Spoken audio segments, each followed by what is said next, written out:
AOK Production House, Studio Number 2. I'm Nick O'Kelly. I'm Derek Daisy. And you're listening to The Echo Radio Show. Oh, really? That's right. I thought this was Weekend Sit and Spin. Wrong place. I'm sorry. Well, you would be incorrect. Okay. Why is that, Nick? Because that show sucks, and it doesn't work anymore. It used to be that, but it's not. That's right. It's over. That's right. You gave up on it. Well, welcome to our lovely Sunday night here from the studios. It is 9 o'clock Eastern Time, and coming all the way from I think it's the West Coast, I believe, we have a very special guest, Aaron Hart of Love Stallion. Welcome to the show, Aaron. Hey, guys. How are you? Oh, good. Good. How are you? Good. Glad to be here. So, Aaron, you're in Seattle, is that right? Denver. Oh, you're in Denver. Man, that is not the same place at all. Good job, Nick. Strike one. Strike one. I'm sorry. I thought... Yeah, not good, Nick. Well, that's okay. We like Denver, too. Yeah, Denver's pretty cool. Yeah. How's the altitude over there? It's high. Really high. Oh, man. Sounds like it. Yeah, very good. Yeah. So, Aaron, you are the lead singer for a glam rock band known as Love Stallion. Is that correct? That is correct. From the Mile High City. Yeah. Oh, man. I guess the big question is, what made you wake up one morning like, glam rock? Yes. This is the future. And then you do it. I'm telling you. What, yes. Yeah, good. I get the question a lot. Yeah, I guess I've always been a huge fan of 80s rock, but Prince actually came to town in 2013, played this small venue, saw back-to-back shows there, and then so we started the band that fall, but the following summer went to see Kiss and Def Leppard Front Row, and the project that was in the works just kind of got some momentum in that department. Yeah. So makeup, the costumes, like how much work? What do you spend more time doing? Preparing the music or preparing the look, the show? Definitely the look. Yeah, we put a lot of time. Yeah, spandex, sequins, leather, makeup, choreography. So yeah, that honestly probably takes more time than the actual rehearsal time. And then it comes around. And you're like, all right, well, we got 5 minutes. I guess we should learn a song. Man, I'm going to tell you, spandex. Do you really wear spandex on stage? That's almost all that I wear. Oh. Yeah, that is amazing. Lots of. It needs to come back, you know. Yeah. Well, it's a cyclical thing, man. I mean, right? The '80s is like kind of coming around musically right now. So yeah, you're just gonna kind of ease in there. Like, all right, let's do it. Spandex. Easy gonna get it. Yeah. Yeah, a lot of the old glam rockers they've all come back in the last 10 years, and so we just love what the Darkness is doing and keeping that alive. So yeah, we're trying to kind of reboot that genre. That's awesome. I like the Darkness too. I believe in nothing but love. Yeah, I know, that's good. I can't really do it. It's not my octave. Yeah, but you know what? Now, Aaron, what we do here on this show is we kind of bring each other artists, and then we won't play the music for each other until we come to the show. So he hasn't heard your music yet. It's going to be a nice surprise, yeah. I think. But let me tell you, Derek, this guy here, yeah, he can do it. Oh, okay, good. It's funny though because the bell bottoms, the tight jeans, it's all coming back. Yeah. So why not embrace it? Yeah. Good rock and roll needs to come back. So hey. Well, it's another way to stand out too, right? Because a lot of people aren't necessarily doing the glam rock thing. So hey, you got 9 bands playing on Saturday night, but this one wears makeup and spandex. I think I'm going to that one. Yeah. That's going to be the show. Yeah. So, Aaron, tell us and our listening audience here a little bit about yourself and your band. Yeah. Yeah, so I'm originally from Chicago, and my co-founder and writer Rob grew up in LA, kind of caught the height of the glam rock at the end of the 80s. And so, yeah, we started writing the end of 13, started playing in 15, and kind of like, huge fans of Van Halen, Leopard, Kiss, Queen. So, Queen's story is that Freddie always said it took them 2 years to put their show together. And so we had just kind of started writing for our dream project of bringing back big rock and the layered harmonies and the glitz and the glam. And just over time, the couple of years that followed, we just started adding and adding and adding. And pretty soon we're all in makeup and we're spinning the sexy disco legs behind us and trying to bring back that arena rock feel. And just the feedback we've got, it's kind of nuts that a lot of people didn't, they may know some hits, but they didn't really get into that whole genre lifestyle, see the videos of, the rock and roll greats, David Lee Roth, Hagar, Freddie.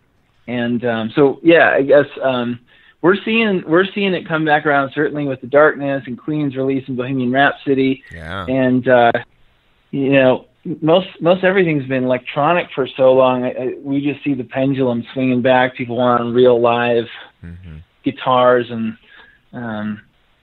they want a show. Yeah. Yeah, absolutely. Yeah, I'm bored with electronic music. I really am. You pay so much money now because it's obviously the arenas have gotten bigger. They're filling out more stadiums. You've got these artists that, sell out large crowds that are, been around for 30 years. Yeah. But when you pay that much money, you want to see a show. Yeah. Yeah, why not?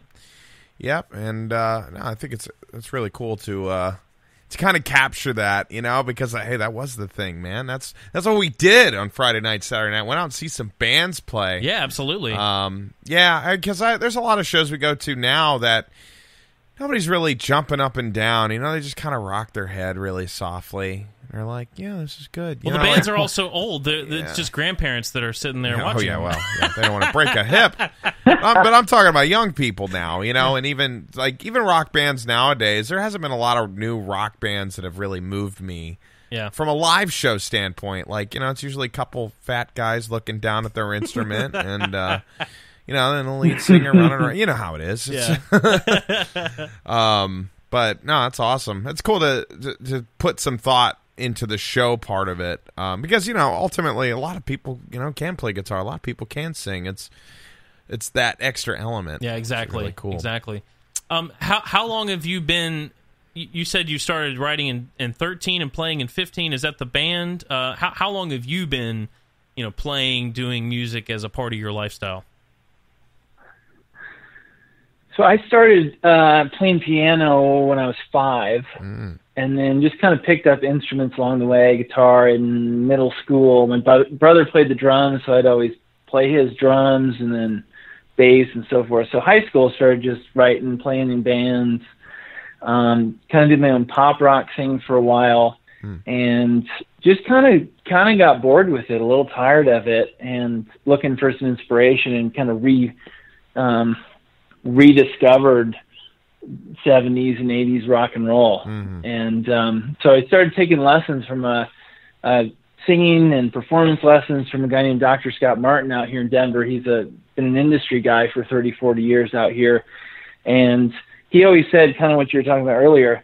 No one ever says, I can't wait to hear those guys again. I want to see them again. Yeah. So we really took that to heart. We wanted to kind of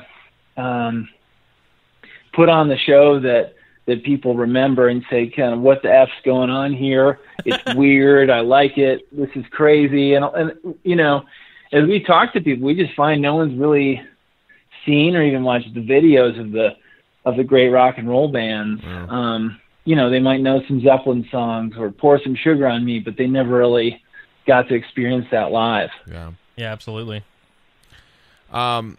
So you're from Chicago, so do you consider deep dish pizza pizza? I do. It's delicious. It's hard to eat a lot of deep dish pizza and still fit into your spandex for the next show.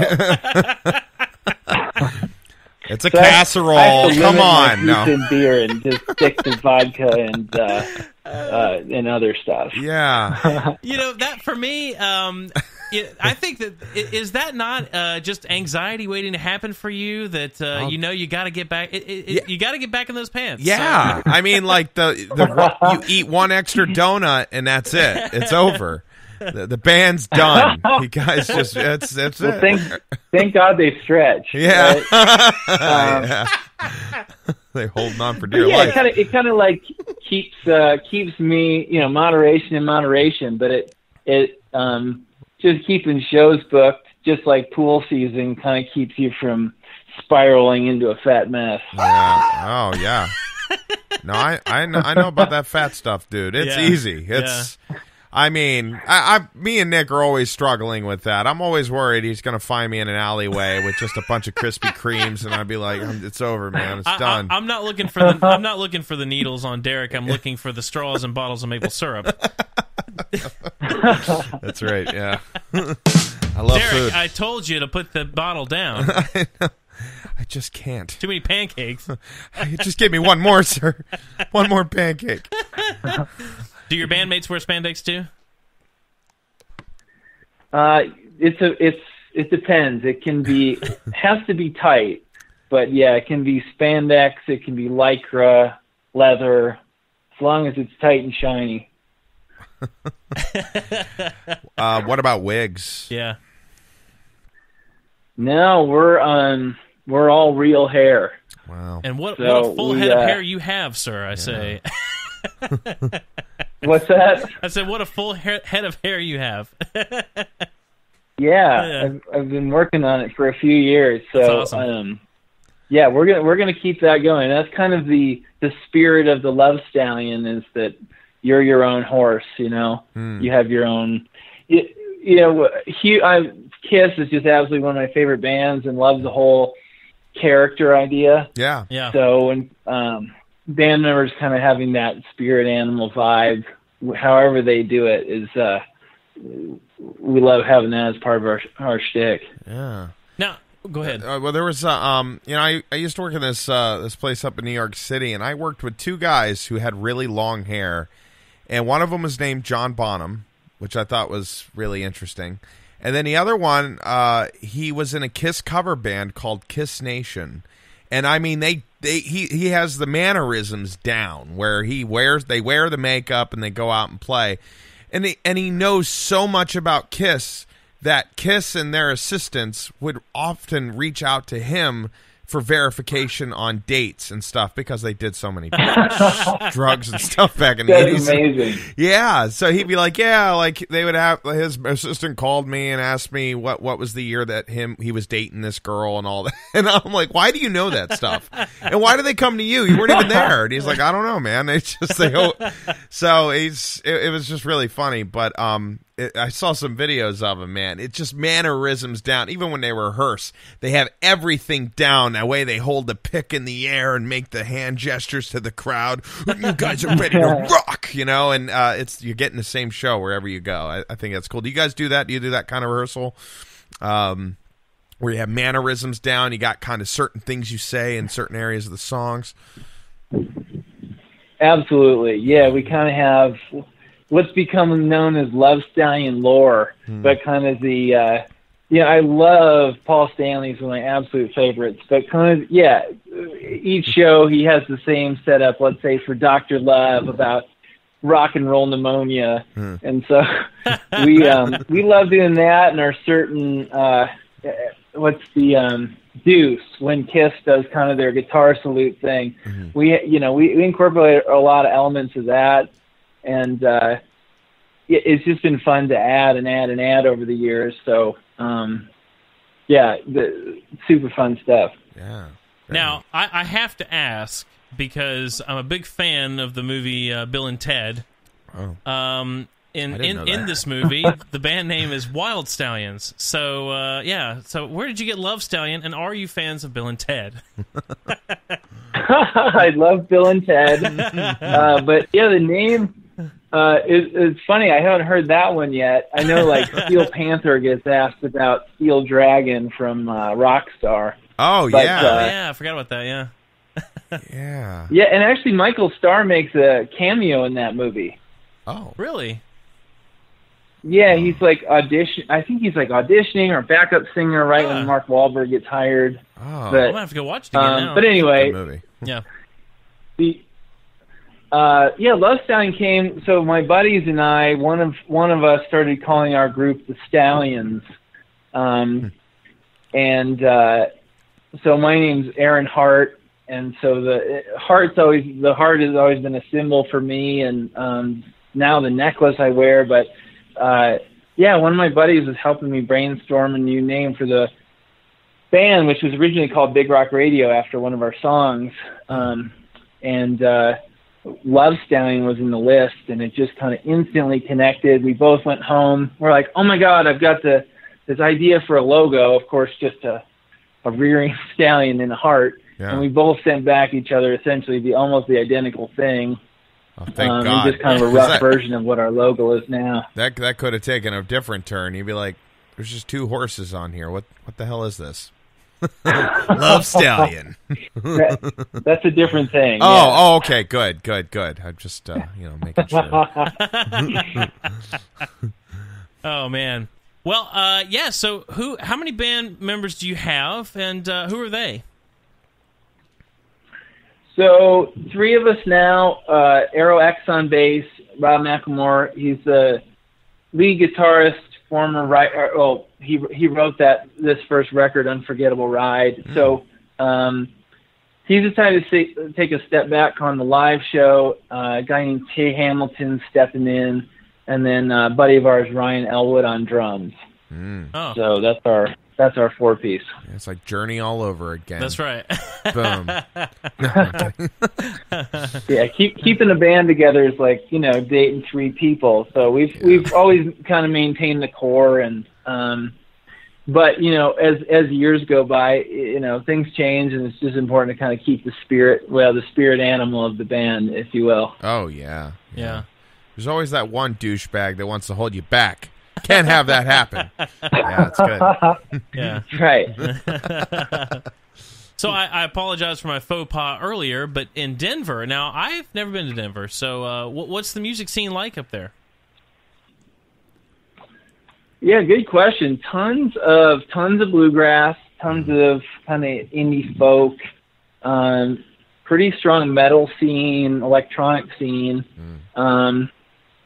But a decent amount of indie rock, and there's we're friends, of course, with a dozen other rock bands, and it's hard to find people kind of in that similar genre, kind of that throwback rock. And there are a few bands in town. Hot Apostles has a little flavor of that. Jacob Cade, MF Ruckus, but I guess it's kind of a good thing and a bad thing that not many of us doing that sort of thing, but.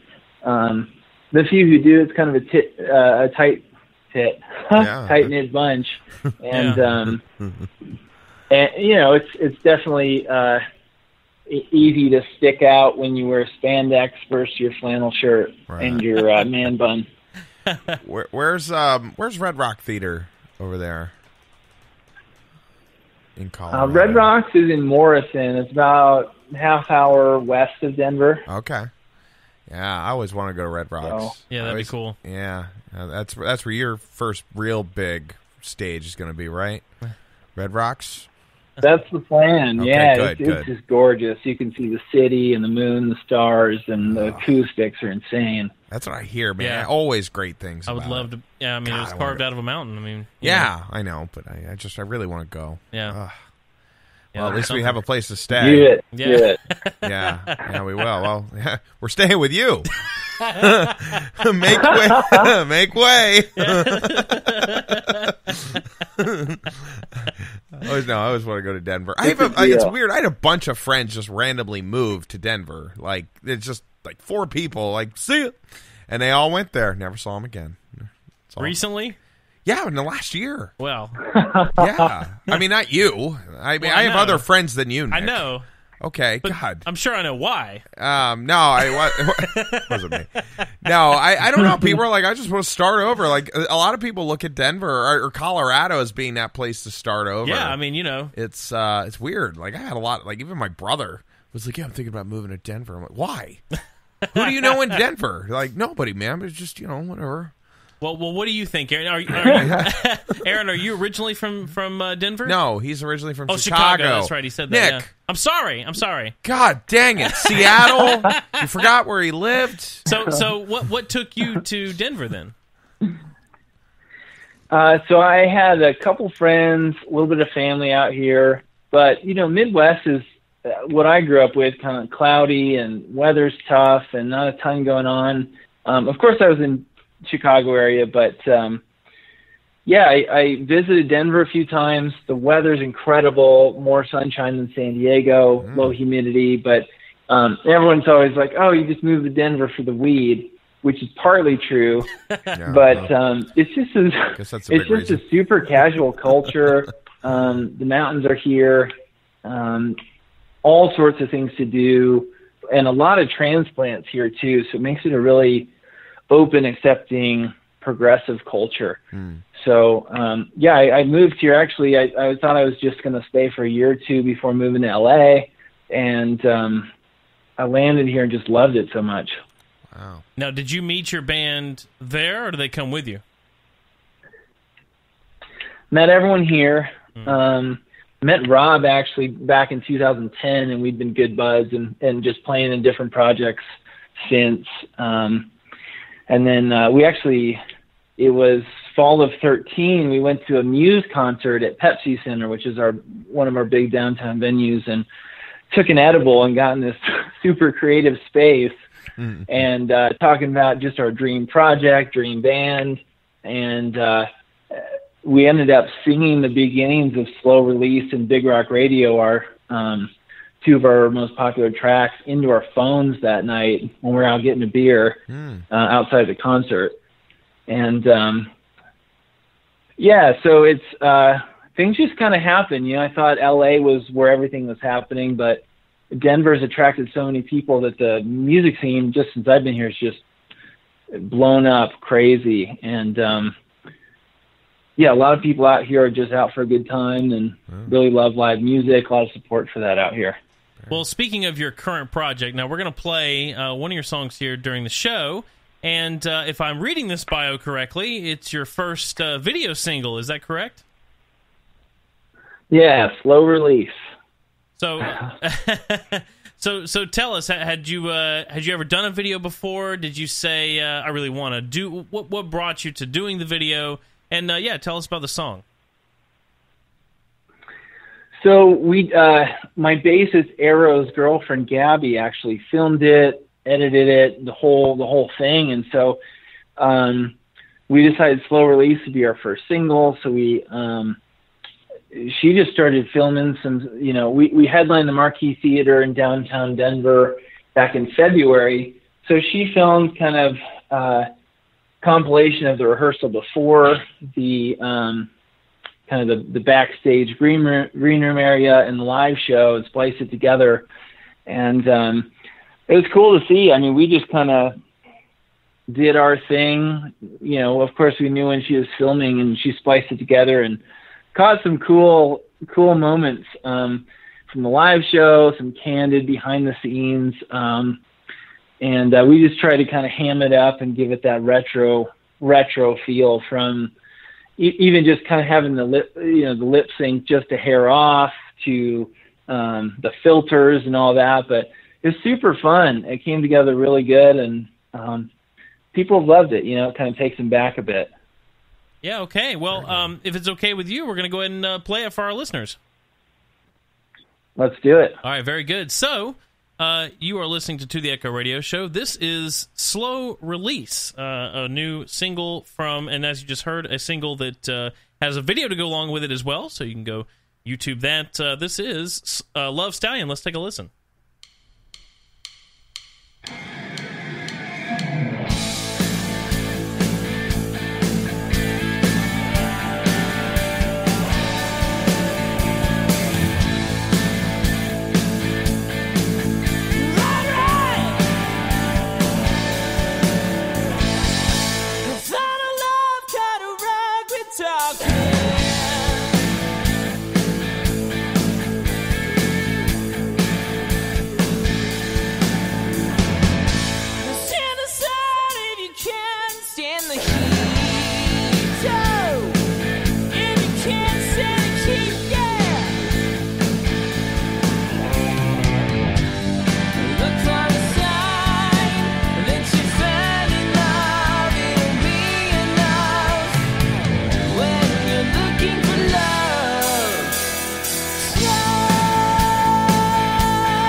rock and roll. Yeah. Well, that was Slow Release. Love Stallion here on To The Echo Radio. We're talking with Aaron Hart, lead singer. Aaron, I'm telling you, Yeah. killer. Yeah, love it's it. fun. Takes you back. Thanks, man. Yeah, it's the double entendre, slow release into the night. I love it, man. It's very cool. Yeah, I know. Nick was telling me while we were listening. He's like, "Couldn't you imagine seeing these guys live?" I'm like, "Yeah, man. Yeah. It's awesome." Got the arena rock fist pump going on. Yeah, right. And he got the guitar solos and everything. I wish I was a good guitar soloist. Yeah. I've always sucked at. I mean, I could fake it for about 5 seconds, and then you've learned all my tricks right there. And I'm like, all right, well, that's all I got. And no, it's cool. So you got your lead guitar. So you play piano, you were saying, huh? Yeah, that was how I started. Yeah. For the band, I'll play rhythm. I do still kind of do some piano stuff on the side, Yeah. but mostly focusing on that fist pump and rock and roll right now. Hell yeah, brother. You ever going to do anything like that Sail Away kind of music, like this really intricate piano parts, and then get the glam rock crap in there, you know what I mean? Yeah, just boom, boom, boom. Except don't go the way of Sticks actually, and Mr. Roboto. Yeah. Sorry, go ahead. Don't go the way of Sticks and do Mr. Roboto, but Yeah. Sail Away, that's okay. Yeah. Yeah, I've had the Sticks comparison in my voice for sure, but Yeah. I do some solo stuff on the piano. I'll probably be cutting a solo EP maybe 6 months or so, just a few piano vocals. Nice. But I'm just a huge fan of Queen. I've got the poster of his fist in the air holding the crown with his big red robe. Yeah. And we plan to bring in some piano rockers probably on the next album for sure. Awesome. Very cool.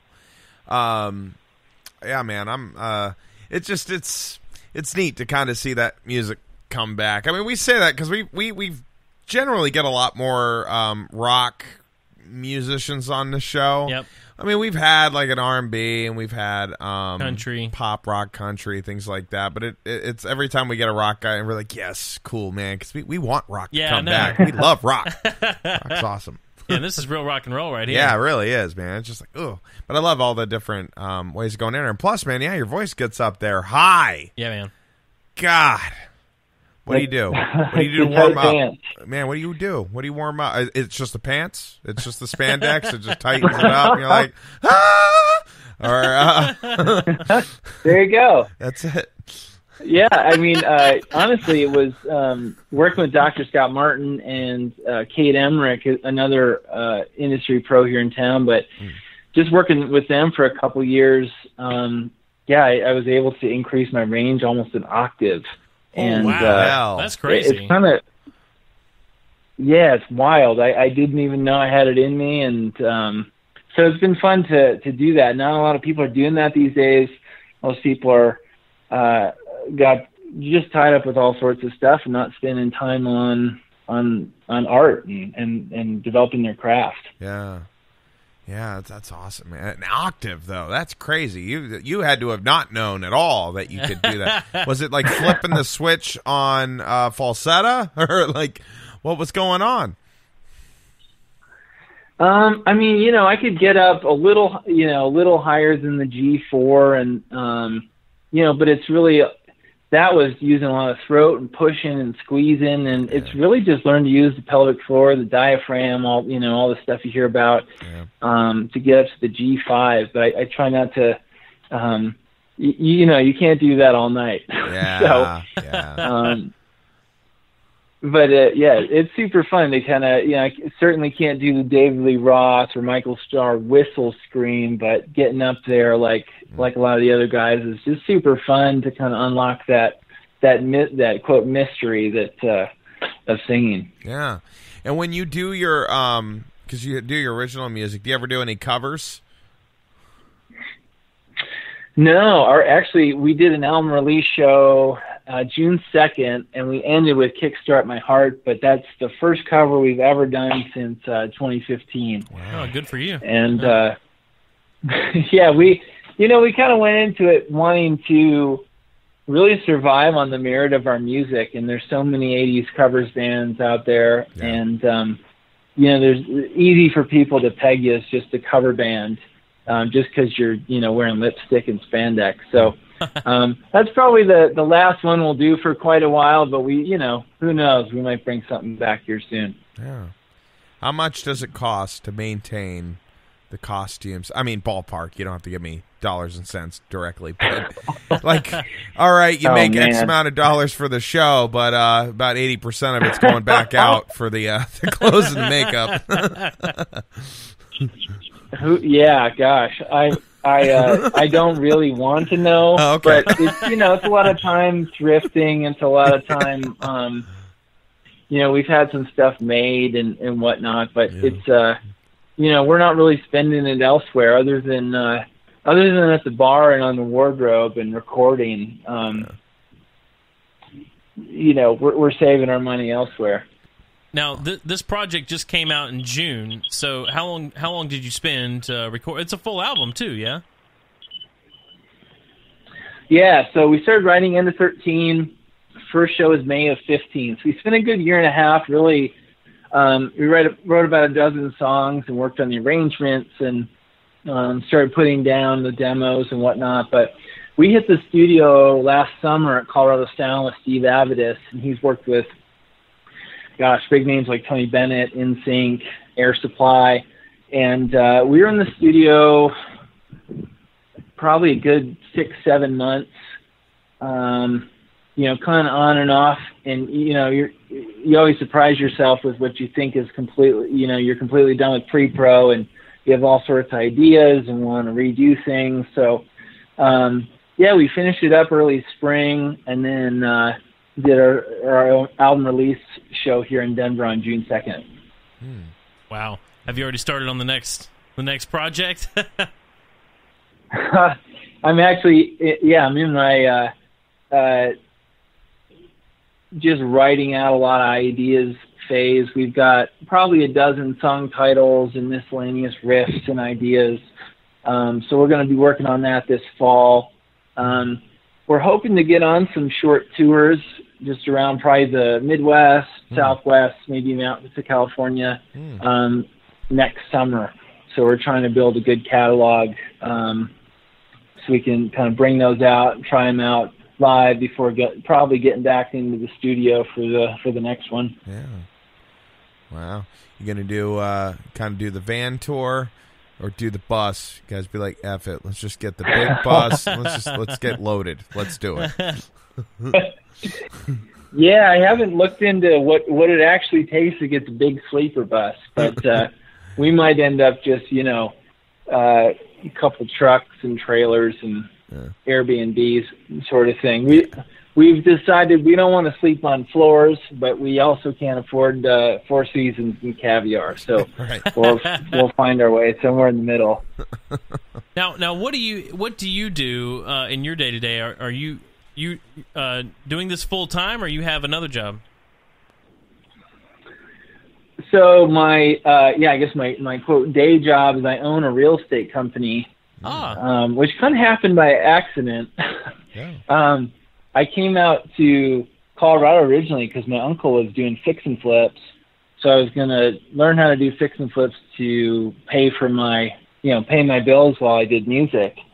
And so when I ended up staying here, the market took off and just hired, at this point now, a handful or two of friends. And so doing real estate on the side kind of gives me the flexibility to do the music and,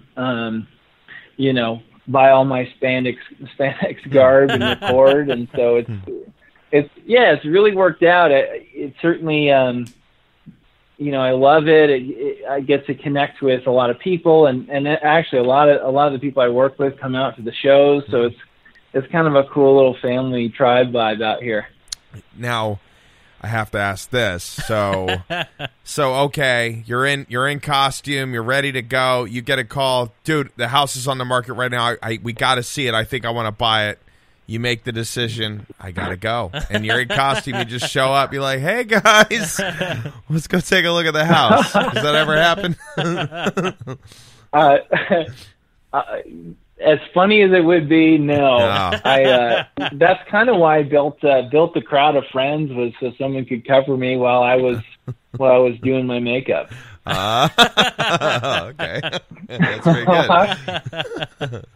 When you sell a house, do you tell the people, do you when you sell the house, do you give them a free CD? Yeah.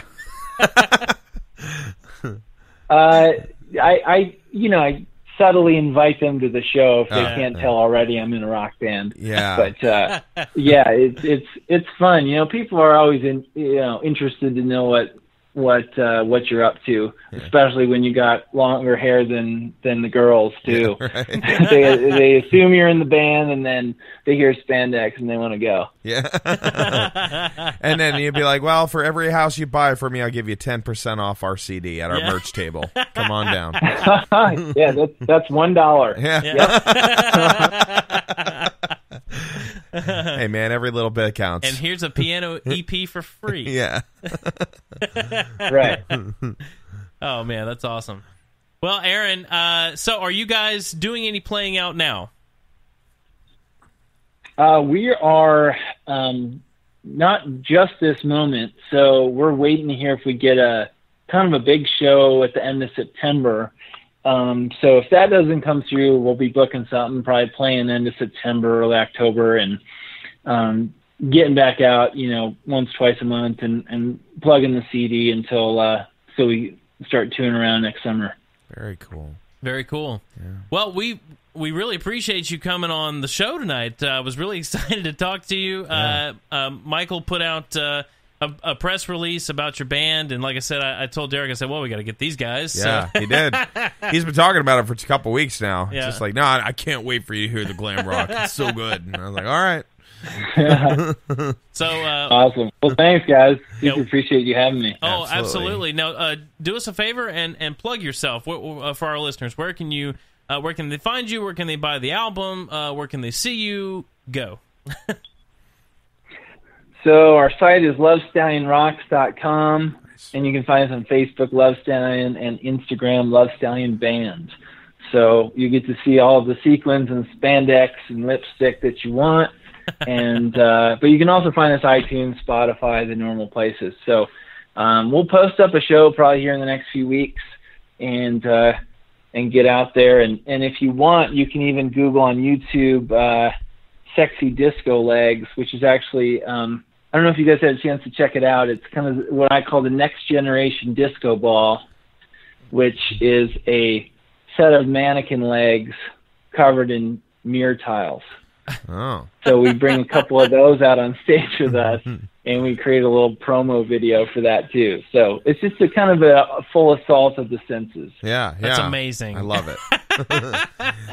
I didn't see that, but I'm going to go look for it now. Yeah. You find it and you show me the Yeah, you'll have a WTF moment for sure. Well, very good. Well, Aaron, like I said, it's been an absolute pleasure. Yeah. Good luck with your brand new album. I think it came out in June, right? June 2nd. Yeah, June 2nd. Yep. Mm-hmm. Very good. Cool. So, when your EP comes out, when your next album comes out, let us know. We'd love to have you back on. Absolutely. And, good luck. Thanks, Nick and Derek. Appreciate it. Yeah, Betty. All right. We'll talk to you later. Thanks a lot. Well, Derek, that was Aaron Hart of Love Stallion. Yeah. Very cool. It is cool. It's just enjoy to hear that kind of music. Yeah, I just think it's fun and it's great. Because he's the second guy I've met in my life who's done the glam thing. Well, I mean, I met a lot in the '80s when I was a little kid, but like him and then my old manager from my work. But really, yeah, I mean, he did the Kiss stuff. Like, that's he was what a you're manager, talking about. man. Yeah, okay. I mean, he's still got the hair, long hair. I know, so it's really cool to see people pull that off. I couldn't do it, man. I wish I could grow my hair out. My hair just grows out like a fro. Yeah. And then it drops, but it looks bad. You saw me. I think the longest I ever grew my hair was in college. Yeah, I remember. It was very bushy. Freshman or sophomore year, yeah. Didn't work out for me. Yeah. I'm the same way. My beard, too. I can grow a full beard, but once it gets to a certain length, it just gets thicker. Yeah. Like, it doesn't grow any longer. Yeah. So my hair is the same way. It grows on top, and it just keeps layering. Yeah. It'll get down to my neck, I guess, but it doesn't go much further than that. Yeah, not a fan. Yeah. Yep. So, not of you. You know what I mean, just of the hair. So I've just gotten used to cutting it short, but I'm glad that guy Aaron can sport it. Oh, they're great. They're great. Yeah. Well, Derek, let's take a quick break. Okay. We're going to play some commercials. Okay. So you've been listening to The Echo Radio Show, and we'll be right back. Cool. Well, it looks like today's the day I have my braces removed. Honey, if you remove your braces, I'm leaving you for your sister. Oh, but what can I do? Perma-braces. Perma-braces? Perma-braces. Now you can look like a 12-year-old girl for the rest of your life. I think this is the best decision for the both of us, honey. With Perma-braces, you can expect people to treat you like you're a second-class citizen. Ask to help you with your homework. You'll have difficulty making out with people. Constant pain of adjustments, even though your teeth are perfect below. You can enjoy Thanksgiving for a whole year because it's stuck in your braces. Expect an intervention from your family pleading you to remove them, and much more. Perma-braces. Stay 12 forever. You remember the magic. Janie and I had a summer of love. You remember the heartbreak. Then she died of cancer. You remember the heart warmth. Then I gave her dad back the Bible she gave me because she's dead and it doesn't matter. Now, return to Beaufort, North Carolina as Landon Carter moves to the next chapter of his life. Dude, what are you doing? Ever since Jamie died of cancer, I've been missing something in my life. But you're on cancerbrides.com. That's right. You're not thinking of... Yes, I want another Walk to Remember. This summer, watch as Landon learns the lessons from the first movie all over again. Hey, Sherry, nice coat, you dummy. Why are you so hurtful? Why do you stink like you haven't taken a shower in 6 months? Because I have to carry this colostomy bag. Oh. And relive the pain and tears. I want to get you a telescope. Why? Because it's important that you can see heaven. But I don't believe in God. Damn it, Sherry. I can't walk down the aisle with you if you don't believe in God. Experience the joys and the hardship. Ladies and gentlemen, our first wedding at Chuck E. Cheese. A Walk to Remember 2. The journey begins again. With this environment now of bringing things back. Yeah. I almost could see this actually happening. I know. So one way to bring Remember it. the magic. Whoa. Sorry, Whoa. I accidentally hit the button. I could see this happening where they just decide to do a sequel to Walk to Remember. Why not? I know. Wow. They did Super Troopers. I know. It's a different time. I know. We had so many of those. I know, and we're still doing things. I mean, we tend to focus more on the skits. We haven't had a lot of the new commercials lately, but I'm gonna have to do one now. Yeah. For one that's upcoming. Yeah. Yeah. Good. I'm gonna have to do one too. Gonna go right along with the skit, I think. Okay, good. I know. Yeah, we got a good skit on Wednesday. It's a funny one. I'm looking forward to folks hearing that one. Yeah, I'm excited about it. Yeah. I heard it tonight. I thought it was really funny. Now, to close this show up, I wanted to bring up a topic that's been rather large, rather controversial. Yeah. So I hesitate to bring it up, but I'd really like to hear your thoughts. Okay. So James Gunn. Yeah. Fired. Yeah, From Guardians of the Galaxy 3. I mean, if your past has to come all the way back and haunt you, right? That is stupid. I get, the tweets weren't the greatest things in the world, but that being said, it was a comedian trying to be funny who wasn't funny 10 years ago. Yeah. And he apologized 10 years ago. Yeah, right. And they've already hired him, and clearly he did a good job for 2 movies, and everybody's coming to his defense. It's like, God, draw a line. Like, how is Twitter... Twitter is becoming the worst thing ever in that regard, that things can just come back and bite you. I'm going to tell you, first of all, I love the movies. Yeah.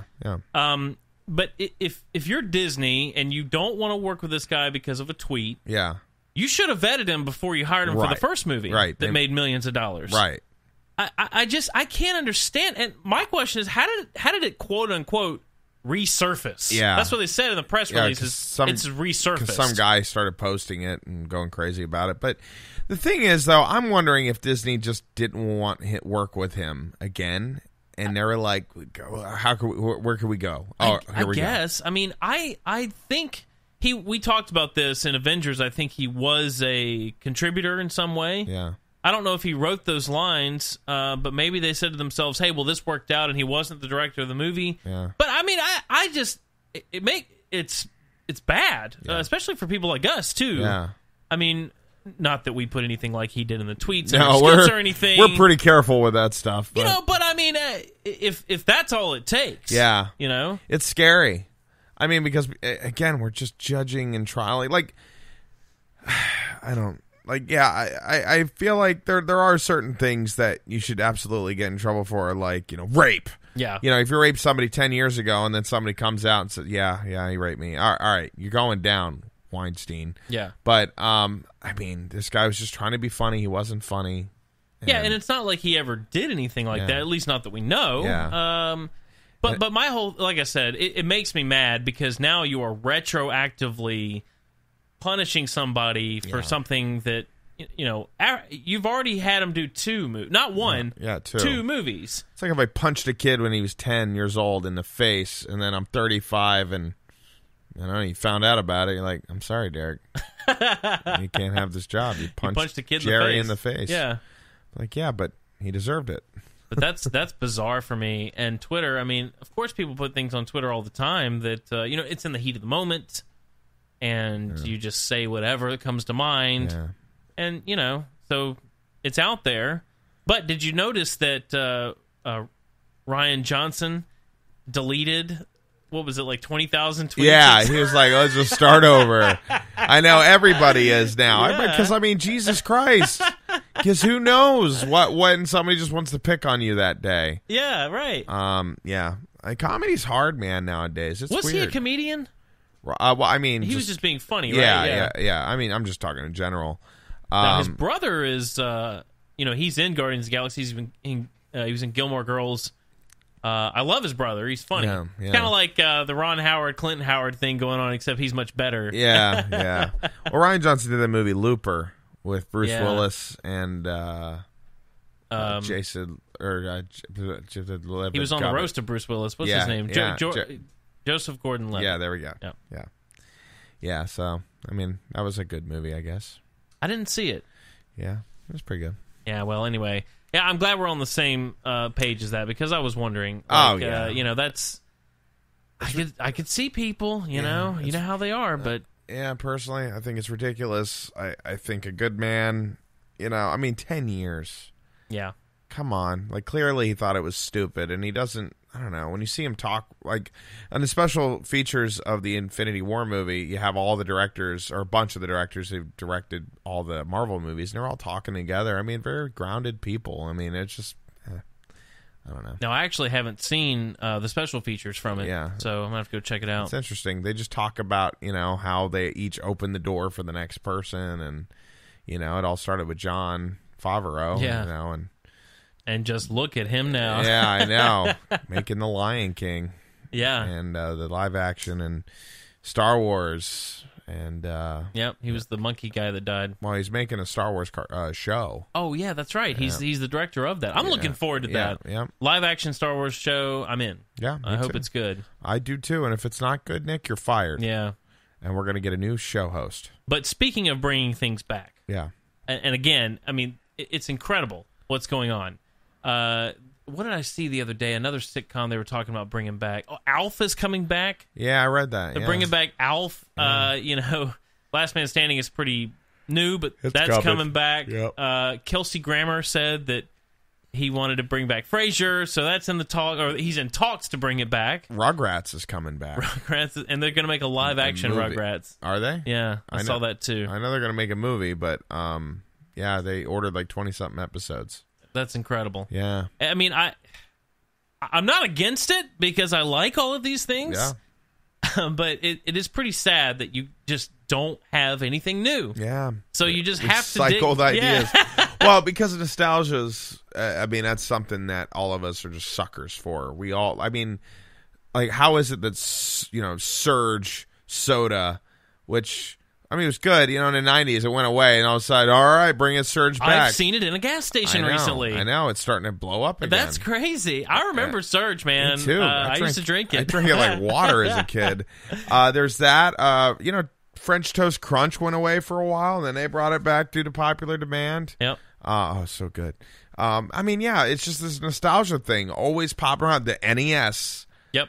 and the SNES. Like, God, those games, there's a lot of those games that suck. I'm on there. They're not very good, but I guess it has a lot to do, like Family Guy and Futurama were both canceled originally, and then Adult Swim played their repeat syndication, and that's what brought it back. Well, on DVD sales. Right, and now what's happened is that you have iTunes, where you can very easily, and for the most part pretty cheap, buy seasons of anything you want pretty much, and Netflix. Yep. And so I guess that's got a lot to do with it. I mean, because like Gilmore Girls, I wasn't a big fan of it, but they came back on Netflix, did that again. Yeah. I think it's just to a point where people can access it so easily that they're capitalizing on that nostalgia. Oh, yeah. I mean, I saw the like a half episode of Wild and Crazy Kids this morning. I was looking on my phone, and they were like, they're at a theme park, and the kids are drinking... or they're about to ride a roller coaster, and they're like, you can't spill the water, and whoever's team has the most water in their cups wins, and they're gonna pour it into these two things. And I mean, it's kind of funny because half the kids are freaking terrified on the they're like, oh my God, like this one kid in the front's hiding his face, like I don't even know if he's even looking at his cup and protecting it. But it's funny because they have like a little sign that says Wild and Crazy Kids, and like, oh, it's so cheaply made. I mean, they got cameras all over the place, but yeah. Well, that was the show back then. I know, it's funny. But anyway, right along with this, I saw this week that Patrick Stewart is going to come back and play Captain Picard on a different Star Trek show. Yeah, that's cool. So they did Star Trek Discovery, which I did not like. I've heard reviews were good, but people I've met like, nah. Well, here's what happened. I finally watched a review, and I stopped watching after the first 4 episodes because it was just horrible. Yeah. Evidently, what turned out was that they were in the Mirror universe, which if you're a fan of Star Trek, it's an alternate universe where everybody's basically evil. Yeah. It's like the evil versions of themselves. Almost every Star Trek series has done this in some way. And I guess it turned out that Discovery was just in the Mirror universe the whole first half of the season. So that's why everybody was just horrible. And that's what I'm sitting there thinking, what's going on? Everybody's mad and they're angry. I mean, this is supposed to be a time when, they've gotten over their own personal emotions and, humanity's evolved and blah, blah, blah, blah. Yeah. But this was the opposite of that. Yeah. So that's what it turned out to be. I haven't gone back and tried to watch it to confirm or deny whether or not it got better. But evidently, he's not coming to Star Trek Discovery. Yeah. They're making another Star Trek with him in it. Yeah. Which, hey, I'm happy. Yeah, I mean, he was good. I like Next Generation. It was good. It was great. I watch a lot of that on Netflix. Yeah. But I just think it's funny that all of this stuff, it's like they're like, hey, Matt, my agent, can you get me back on some show? Yeah, I'm broke. Can you get me back on Power Rangers? I know, the Green Ranger is doing another version of Power Rangers. The guy who played him. Tommy? Yeah. Tommy, yeah. He's another thing. He's like 50. He is the only one that's been in literally every season in some way. In some way, yeah. It's weird. It didn't start that way. He was like a teacher in one of them or something. Yeah. Now he's going to be a ranger again.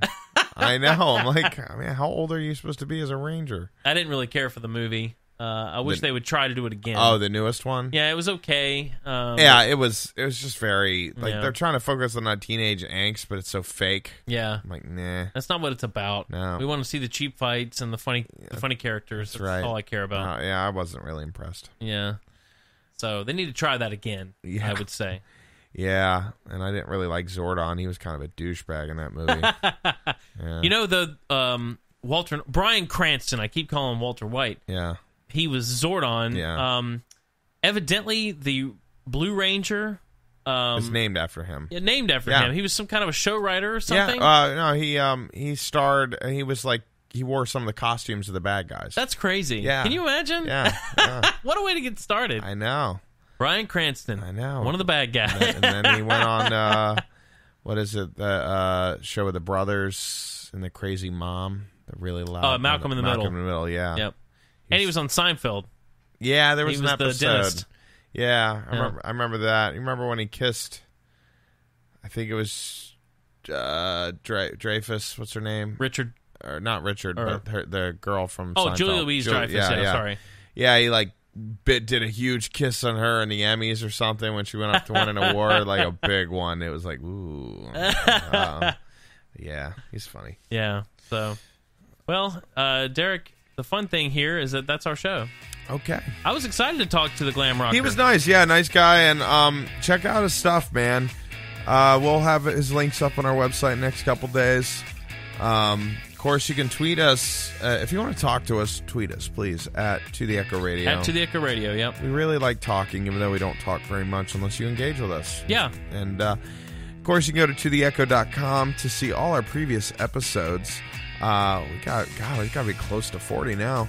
Of course, you can rate and subscribe to us on iTunes. Give us the likes, and write some cool stuff. Yeah, write a review. I think that's what we want to see. Yeah. Of course, Patreon does exist, but none of you go there. So I'm just going to say, if you want us to keep getting worse, don't go to patreon.com. and we'll continue this downward trend to nothing. We can't afford it anymore. That's right. Outside of that, anything else, Nick? No. ToTheEcho.com. And, All right. look for us Wednesday night. Yeah. Got a great skit lined up for you. Yeah. And fun and frivolity, as always. Of course. And to go out with the show, I started this music because we were talking to it, but we do also have Big Rock Radio. Okay. A song by Love Stallion. Really appreciate them coming on the show tonight. Yeah, let's hear it. So, I'm Nick. I'm Derek. And we'll see you Wednesday night. See you then. To the Echo Radio Show.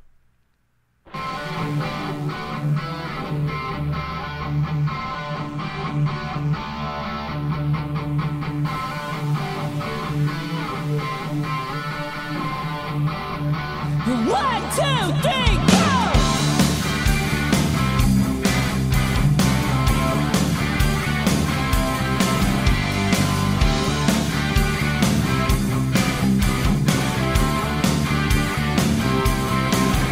My stereo's bumping, and I'm rolling dynamite.